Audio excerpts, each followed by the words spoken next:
진단금 청구권입니다.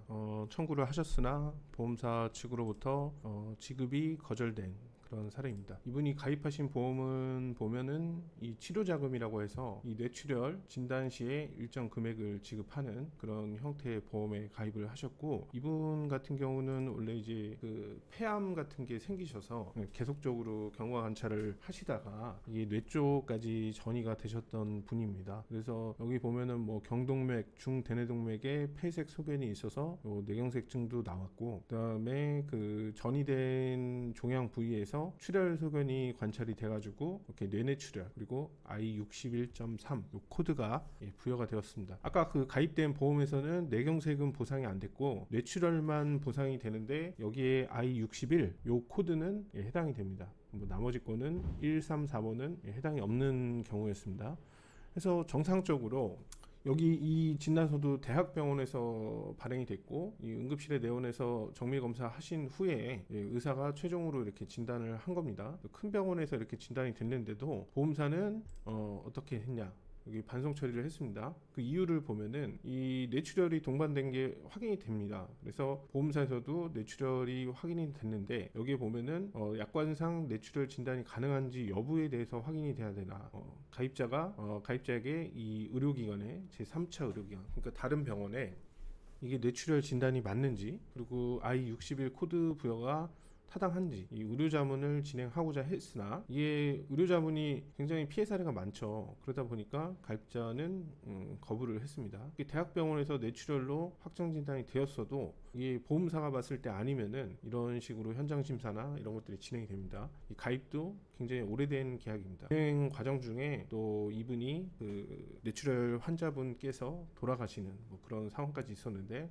돌아가시고 이런 것들은 이 보험사에서 뭐 보험금 지급에서는 고려 자체를 하지를 않습니다. 그래서 보험사 여기 의견을 보면은 현재로서는, 그러니까 진단서도 다 제출이 됐고 검사 결과상으로도 확인이 되는데도 이거를 명확히 확인할 수 없다. 그래서 보험금 지급을 유예한다. 그래서 반송 처리를 한 거죠. 지급 금액은 없습니다. 자, 그러면은 왜 이런 의료자문을 요청을 했는지, 그 가입자분들은 모르시지만 이 보험사는 이미 잘 알고 있는 내용입니다. 자, 이거는 질병분류 기호에 관한 코드를 부여하는 규칙입니다. 규칙.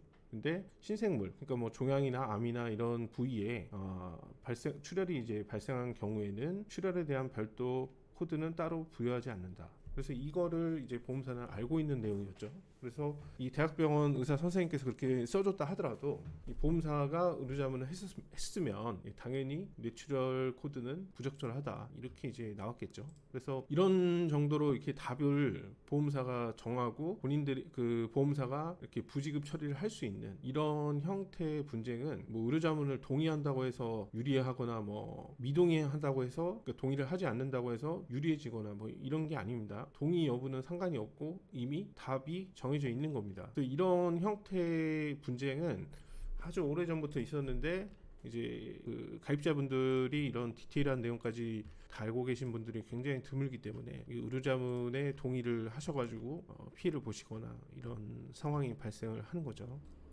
그래서 이 사건은 저희가 따로 봤을 때는 보험사 처리가 이제 부적절하다고 판단을 했습니다. 그래서 방대한 기록하고 이런 것들을 봤을 때 종양에 의한 뇌출혈인지, 뭐 종양 속에 있는 뇌출혈인지, 그 뇌출혈 소견에 따라서 분쟁이 있었고, 그 저 KCD 기준, 아까 그 신생물의 그 출혈 코드는 부여하지 않는다는 그 규칙을 적용할 것인지 그 자체부터 저는 논쟁이 되었다고 생각을 합니다. 그래서 여러 가지 이제 기준하고 관련 법규 이런 것들 토대로 해가지고 진행을 해서 시간은 많이 걸렸지만 최종 결과는 이렇게 지급이 거절되었었는데 다시 진행을 해서 가입자에게, 유족에게 이제 처리가 되었던 사례입니다. 그래서 뇌출혈 코드가 있다고 해가지고 무작정 막 보험사가 하자는 대로 이렇게 섣불리 막 동의를 하게 되면은 가입자가 생각하지 못한 결과를 얻을 수가 있습니다. 그리고 이런 사례들은 그냥 심플하게 처리를 해주는 경우가 없기 때문에